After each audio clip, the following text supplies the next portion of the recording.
अगर आप first year या फर्स्ट सेमेस्टर के स्टूडेंट हैं मेडिकल के और आपका एनाटमी का वाइवा है, तो उसमें जो सवाल आ सकते हैं फर्स्ट सेमेस्टर के हैं या फर्स्ट ईयर के हैं, आपके पास ऑब्वियसली अपर लिम्ब होगा, स्किन एक्सेट्रा, ये सब चीज़ें होंगी। तो अगर आप फर्स्ट सेमेस्टर के स्टूडेंट हैं और आपका एनाटमी का वाइवा और ऑस्पी है, तो ये वीडियो आपके लिए है। 2 से 3 मिनट की वीडियो है, इसमें जो भी आपका वाइवा और ऑस्पी होने वाला है मैं आपको बता देती हूँ। अगर आप फर्स्ट शिफ्ट में जा रहे हैं, यानी आपका नाम ABCD तक है, तो अगर आप फर्स्ट शिफ्ट में जा रहे हैं आपको पता चल जाएगा वाइवा से कुछ दिन पहले ही जब लिस्ट आएगी। तो अगर आप फर्स्ट शिफ्ट में है तो वहाँ पर जो है वो आपको स्कैपुला देंगे। स्कैपुला की 2 से 3 स्पॉटिंग पूछेंगे, कम से कम 3 चीज़ें तो आपने बतानी है स्कैपुला के बारे में। उसमें वहाँ पे जो है वो जॉइंट कौन सा बनता है, उस जॉइंट का नाम क्या है और वहाँ पे कौन कौन सी मूवमेंट्स हो सकती हैं, ये सवाल होंगे। एक टीचर आपसे ये सवाल करेगा, दूसरी टीचर ने आपसे पूछना है कि साइड डिटर्मिनेशन करें कि ये कौन सी साइड का बोन है।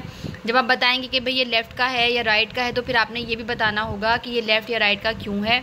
उसके बाद कम अज़ कम आपने 3 मसल्स बताने होंगे और फोसा वगैरह का 1-2 जो है वो नाम पूछते हैं। लेकिन अगर आपने मसल्स के नेम बता दिए, ओरिजिनल इंसर्शन नहीं कहते, वो बस कहते हैं 3 मसल्स का नाम बता दीजिए जो इस बोन पर जो है प्रेजेंट होते हैं, और वो आपको छोड़ देते हैं। फोसा तो बहुत बाद में आता है पूछने के लिए, ठीक है। अगर आपकी सेकंड शिफ्ट है तो आपको ह्यूमरस देंगे, लाजमन ह्यूमरस वहाँ पे होती है। समटाइम्स ये होता है कि अगर सारे बोन्स वो एक साथ रख देते हैं तो मोस्टली स्टूडेंट जो है वो एक बोन पढ़ के आते हैं और वहीं से वही बोन उठाकर वही बताना शुरू कर देते हैं। तो अब वो शिफ्ट वाइज जो है वो अलग अलग बोन्स रखते हैं। तो पहले वालों को जो है वो स्कैपुला मिलता है, दूसरे शिफ्ट वालों को ह्यूमरस मिलता है। यहाँ पर भी आपने स्पॉटिंग करनी होती है कि इसमें ये जो लाइन है, लीनिया एस्पेरा एक्सेट्रा क्या क्या है, और कॉन्डाइल कौन सा है, मीडियल है, लेटरल, सब बताना होता है आपने। साइड डिटर्मिनेशन करनी होती है, एटलीस्ट 4 से 5 पॉइंट आपने साइड डिटर्मिनेशन के बताने हैं कि ये जो बोन है ह्यूमरस, ये लेफ़्ट या राइट जो है वो क्यों है। इसके ऊपर भी आपने कम अज़ कम हर बोन के ऊपर आपने 3 मसल्स बताने हैं और फोसास जो है वो डिस्कस करने हैं। लेफ़्ट या राइट जब आप सही बताते हैं उसके बाद ही वो आपसे ये सब सवाल करते हैं, अदरवाइज़ नहीं। और अगर आप लास्ट में थर्ड शिफ्ट में जाने वाले हैं तो वहाँ पर फिर 2 बोन होते हैं, ह्यूमरस के साथ रेडियस भी होता है, क्योंकि अल्ना बहुत कम लोग पढ़ के आते हैं और अल्ना होती भी नहीं है वहाँ पर। अभी तक इतने सालों में अल्ना नहीं मैंने देखी। तो ह्यूमरस और रेडियस आपने फिर, अगर आप थर्ड शिफ्ट वाले हैं तो आपको दोनों अच्छे से पढ़ के जानी है, क्योंकि दोनों ही वहाँ पर रखी हुई होंगी और वहाँ पर वो आपसे स्पॉटिंग करवाएंगे। ह्यूमरस की स्पॉटिंग होगी और रेडियस के ऊपर 2 से 3 जो मसल्स होंगे वो पूछेंगे। और एक सबसे इंपॉर्टेंट बात कि इन सब की ब्लड सप्लाई आपने याद रखनी, एक नाम याद रखिएगा जो सबका कॉमन हो, यानी अगर वो गलत भी हो ना, जैसे अगर ह्यूमरस है तो ह्यूमरल आर्टरी या वेन, इस तरीके से एक नाम जो है वो आपने पक्का याद रखना है, जिससे जो है वो बाकी सारी आर्टरीज निकलती हैं। अगर वो गलत भी होगा तो एनाटॉमिकली वो सही होगा तो आपको उसका नंबर मिल जाएगा। यानी एग्जैक्ट आपको नहीं पता कि प्रॉक्सिमल पे कौन सी आर्टरी है, डिस्टल पे कौन सी आर्टरी है, लेकिन एक आर्टरी होती है जिससे बाकी सारी आर्टरीज निकलती हैं, ठीक है। अगर आपको उस बेसिक आर्टरी या वेन का नाम पता है तो भी आपको पूरे नंबर मिल जाएंगे। तो ये चीज़ें तो आपके पास जो बैठे हुए होंगे वाइवा के लिए सवाल करने के लिए, वो करेंगे लाजमन। यही चीज़ें होंगी, इससे बाहर कुछ नहीं होगा। और उसके बाद ऑस्पी में जो है वो आपके पास जो चीज़ें रखी हुई होंगी उनमें जो है वो पिक्चर्स बनी हुई होती हैं। हर चेयर के ऊपर एक जगह पर आपने रुकना होता है, 5 या 4 मिनट्स के लिए वहाँ पे रुकना होता है। उसके बाद आप जो है वो दूसरी चेयर पर आ जाते हैं, फिर तीसरी, फिर चौथी, इस तरीके से 4 से 5 जो है वहाँ पर चेयर्स होती हैं, स्टेशन होते हैं। तो आप क्या करते हैं कि आप अपने फर्स्ट सेमेस्टर के एनाटमी के अंदर आप स्किन भी पढ़ते हैं, आप फेशियाज भी पढ़ते हैं, आप अपर लिम्ब के बोन्स भी पढ़ते हैं और मसल्स भी पढ़ते हैं। तो वो आपको पिक्चर्स में क्या दे सकते हैं कि आपको जितनी भी फर्स्ट सेमेस्टर की जितनी आपको स्लाइड्स मिलेंगी, उन स्लाइड्स में कुछ पिक्चर्स होंगी, आपने वो सारी पिक्चर्स देखकर जानी है।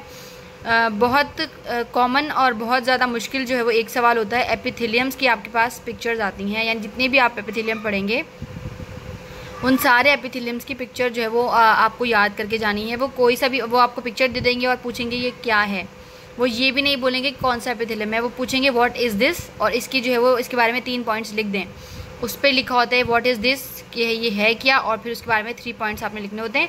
बड़ा नहीं करना, अगर आपको पता चल गया भाई ये मैंने पिक्चर देखी थी, ये दूसरा वाला एपिथेलियम है, रफ है या जो भी है, आपने सिर्फ उसका नाम लिखना है। ज़्यादा चीज़ें लिखेंगे तो गलती की ज़्यादा गुंजाइश है। जस्ट आपने नाम लिखा भाई ये एपिथेलियम है और ये यहाँ प्रेजेंट होता है, यानी इस स्किन पर या नेल्स पर या यहाँ ये प्रेजेंट होता है।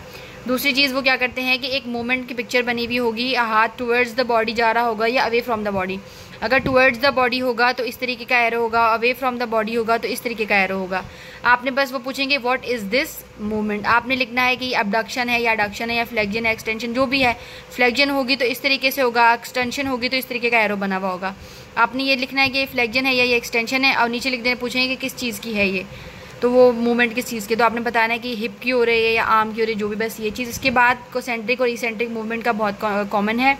वहाँ पे मसल्स जो है वो एक जगह पर श्रिंक हो रहा होता है, एक जगह पर एक्सटेंड हो रहा होता है, तो पूछते हैं कि व्हाट इज़ दिस, तो आपने बस लिखना है कि कोसेंट्रिक और इसेंट्रिक है।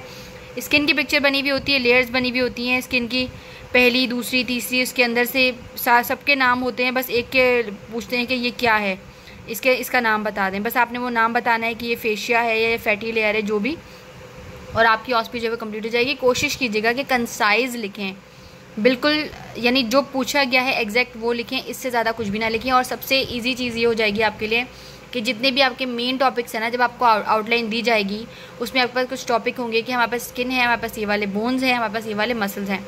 तो आपने क्या करना है कि मसल्स की लोकेशन पे जो, मतलब फॉर एग्जांपल आर्म बना हुआ है, उन्होंने आपको आर्म बनाकर दे दिया, ये बोल दिया कि ये जो है वो लेटरल साइड है, ये मीडियल साइड है, यहाँ पर ये मसल होता है, यहाँ पर ये मसल होता है, तो ये सेंटर में जो मसल है इसका नाम क्या है, बस वो पूछेंगे व्हाट इज़ दिस। तो अगर आप पिक्चर वहाँ पर अपनी बुक से देख कर गए होंगे, आपको इस मसल का नाम पता होगा, आप मसल का जो है नाम लिख देंगे और आपका काम यहाँ पर ख़त्म हो गया। आपने इससे ज़्यादा कुछ भी नहीं करना। ऑस्पी में भी आपने ये करना है कि जो सवाल होगा आपने उसी का जवाब देना है। फर्स्ट ईयर वालों की ऑस्पी बहुत ईजी होती है, आपने बस जहन में रखनी है ये सारी बातें कि आपको जो जो टॉपिक मिले हैं, अगर स्किन मिला है तो स्किन के बारे में वो पूछेंगे कि भाई ये सेबेशियस लेयर है, ये कौन सी लेयर है, वो मतलब इतना डीप नहीं होता, बस पिक्चर बनी हुई है, बोलेंगे इसको डायग्राम कर दें, सिंपल। मैंने बता दिया पिक्चर किस तरीके की होती है, अबडक्शन अडक्शन इस तरीके की चीज़ें, क्योंकि फर्स्ट सेमेस्टर है आपका, तो ज़्यादा मुश्किल चीज़ें आपसे नहीं पूछेंगे। इससे ज़्यादा जो है वो कुछ भी नहीं होगा।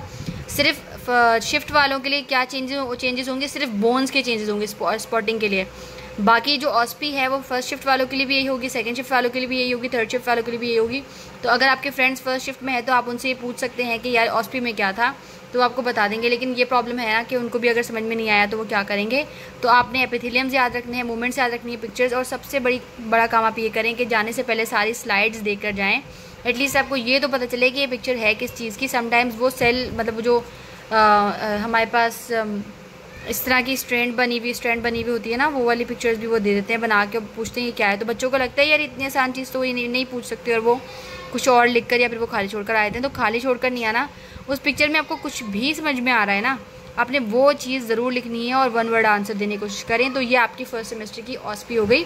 अगर आप इस वीडियो में से सिर्फ ये चीज़ भी पकड़ लेते हैं ना, तो आपके पासिंग मार्क्स बन गए, क्योंकि वहाँ पर जो बैठे हुए होते हैं आपसे क्वेश्चन कर रहे होते हैं, पासिंग मार्क्स जो है वो लोग बनाते हैं। ठीक है, थैंक यू सो मच।